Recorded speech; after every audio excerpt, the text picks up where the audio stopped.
Ladies and gentlemen, welcome to the 100% restoration and remodel of my great-great-grandfather's $7,000 mansion. If you're new to the channel, hello, my name is Cole. And this is my friend Roman.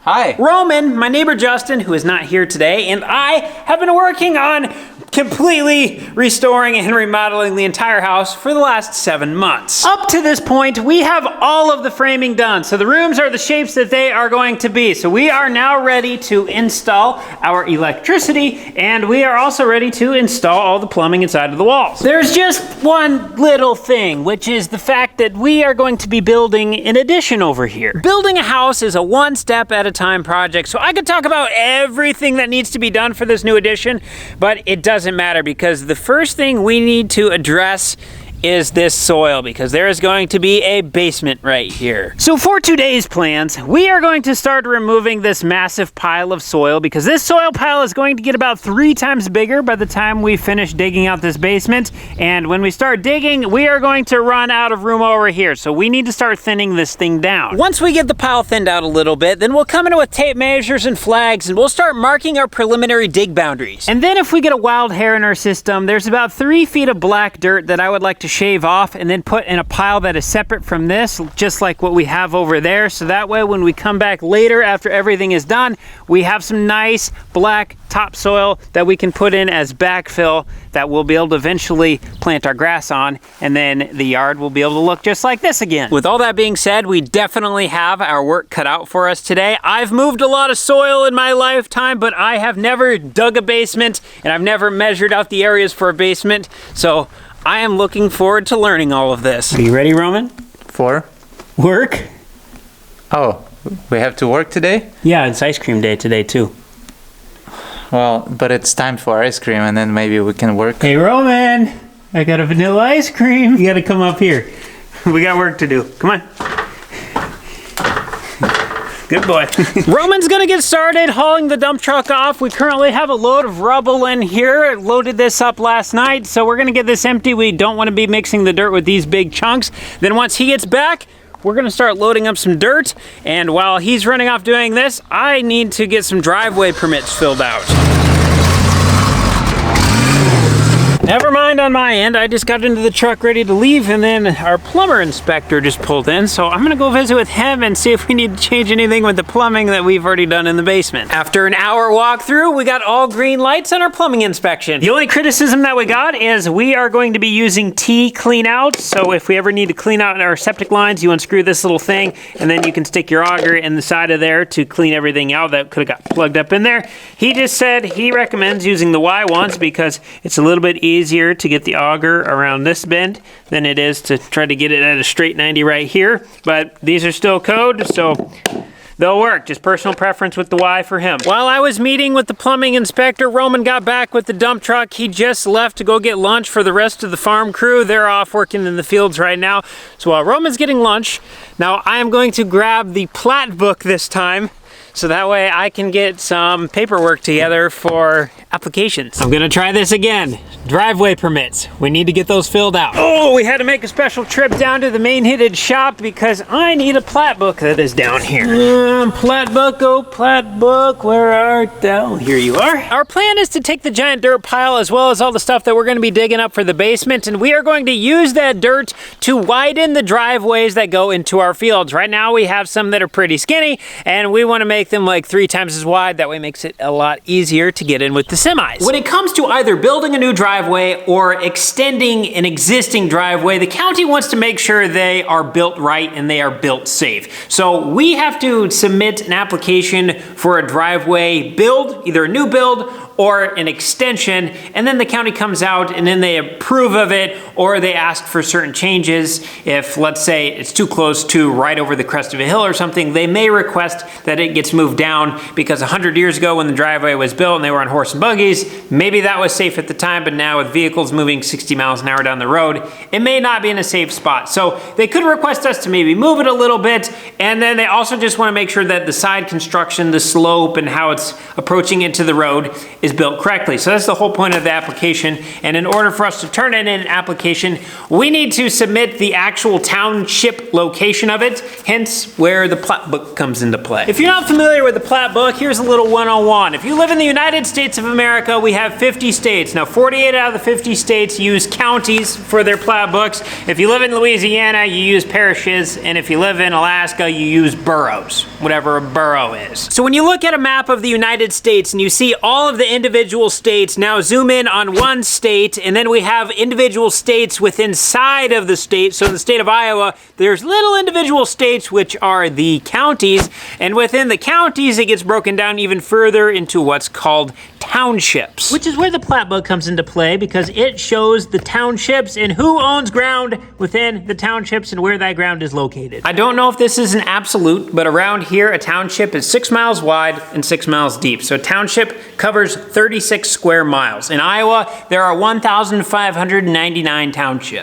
Since this covers 36 square miles, that means each and every one of these individual squares that has a number in the middle of it represents a square mile. And a square mile is 640 acres, and we can see everything those 640 acre square miles are comprised of over on this side, so we can see all the individual landowners, and then the number beside says how many acres that they own. Now, upon first look, this is a little intimidating and it's sort of confusing, but once you get the hang of it and you start to understand how to read this map, it is an incredibly effective tool at being able to find a piece of ground. Well, I have a dump truck full.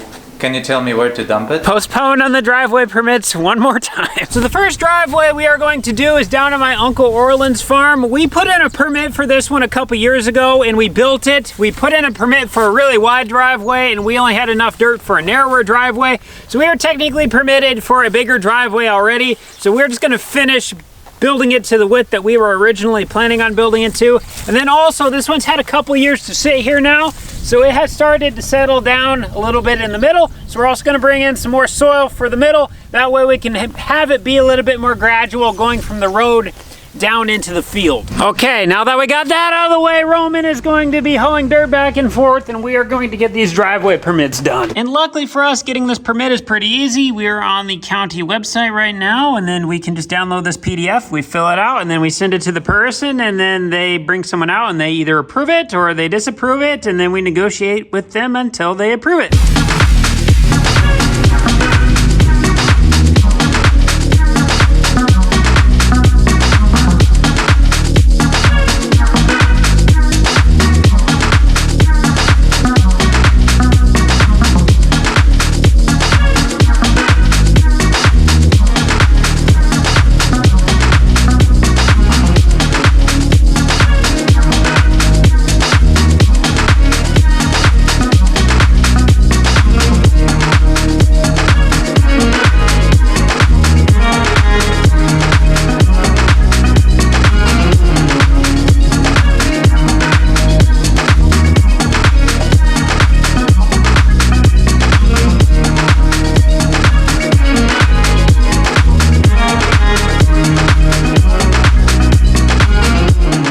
D-U-N.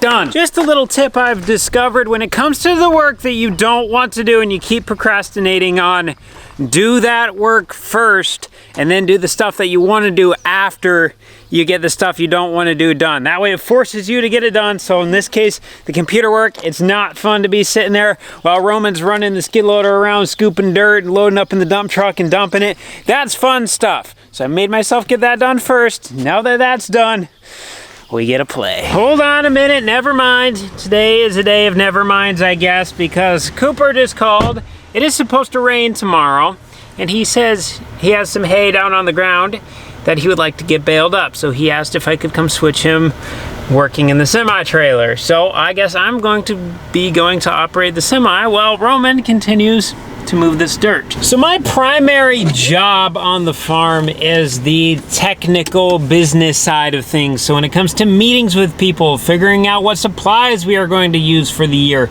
ordering those supplies, inventorying those supplies, figuring out all the finances, that is all my job, which means I am oftentimes in front of a computer screen getting that stuff figured out, which is honestly why Roman and Justin are here doing a brunt of the work a lot of the times. I don't usually say where I'm going because it kind of gets annoying. Say, hey, I gotta go work on the computer after about the 1,000th time of saying it.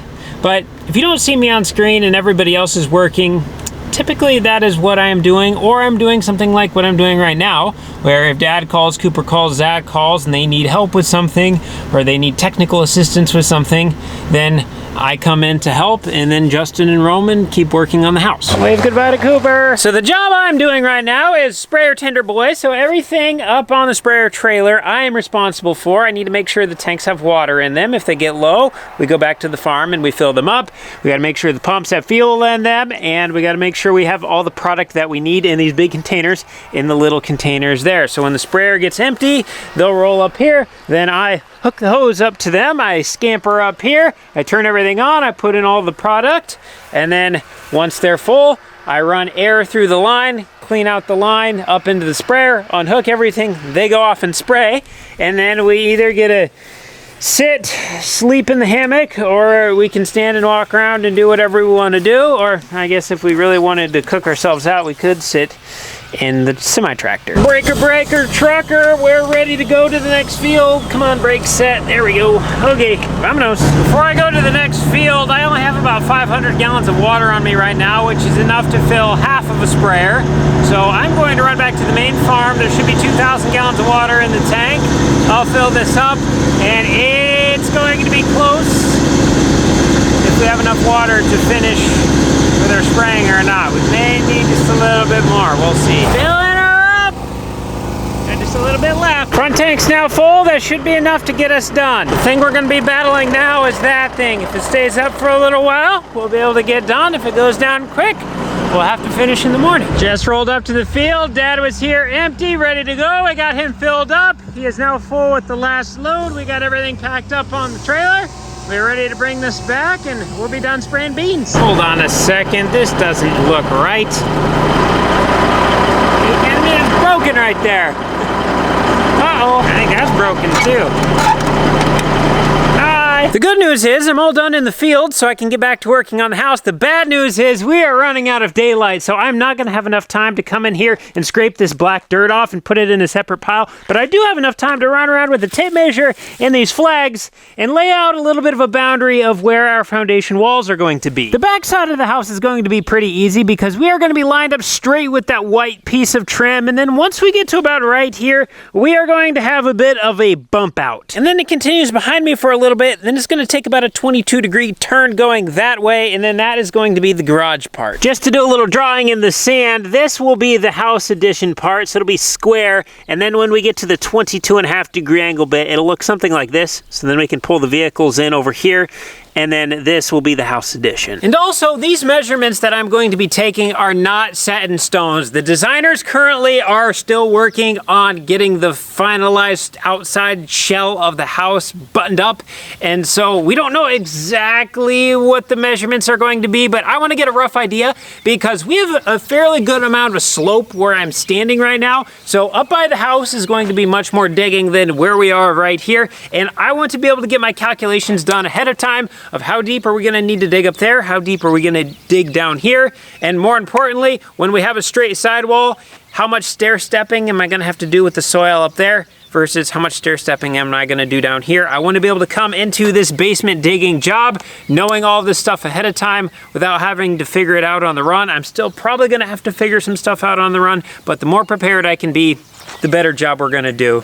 So that's what I'm hoping to be able to get out of laying down some measurements right now. And then also I have in my head of what I wanted for dimensions on things, and when you look at stuff on paper or on a screen, it looks completely different than when you actually get the tape measure out on the ground, you throw some flags down, and then you actually visualize how big or how small something is, and then you can see if maybe you need to change something up versus what we had on the screen or what we had on the piece of paper. First order of operations, we're gonna see where 40 feet from the house is.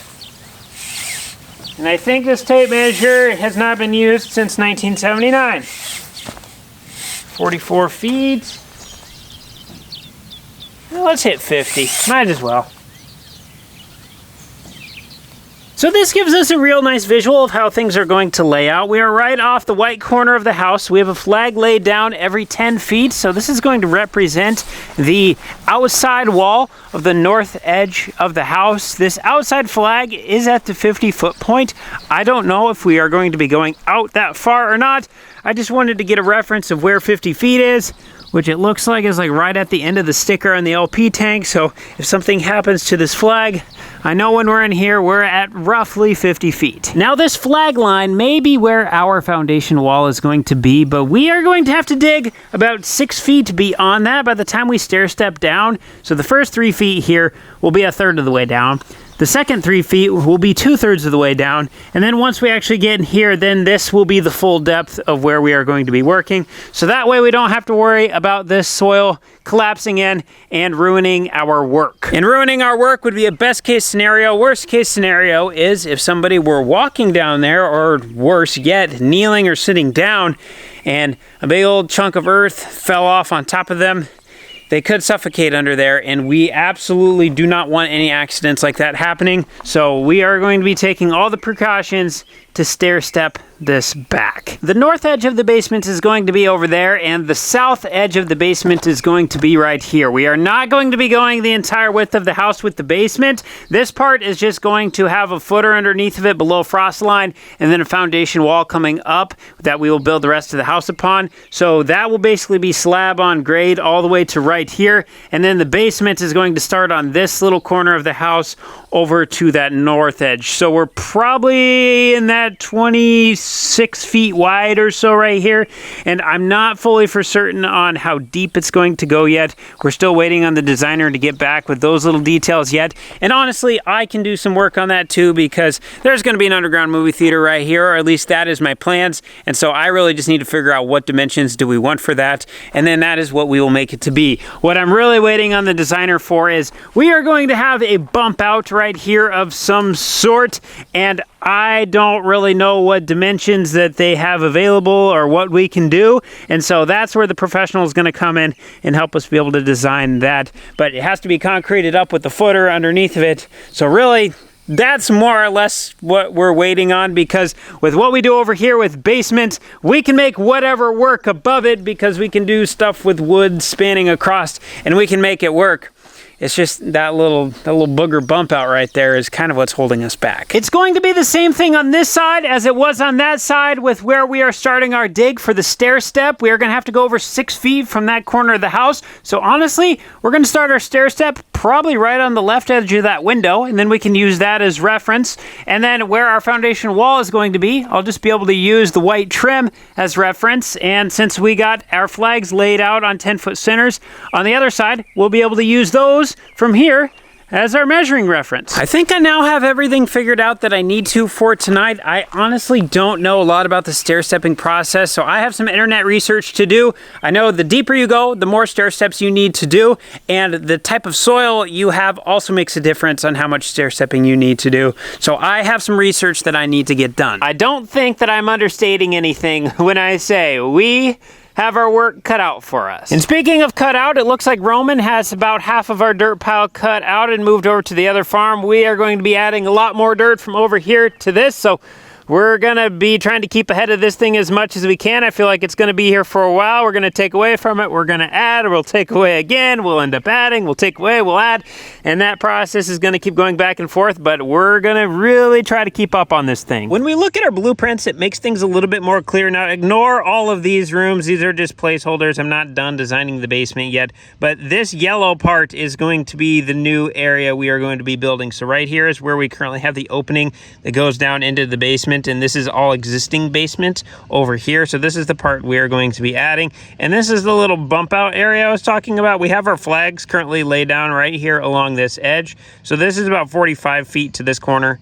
So from right there over to here is 45 feet. So we have all our flags laying there. We have that boundary marked. We have this boundary marked with the little bump out part of the house right there. So this helps visualize just a little bit better of everything that we need to build. So you know what they say, ain't nothing to it but to do it.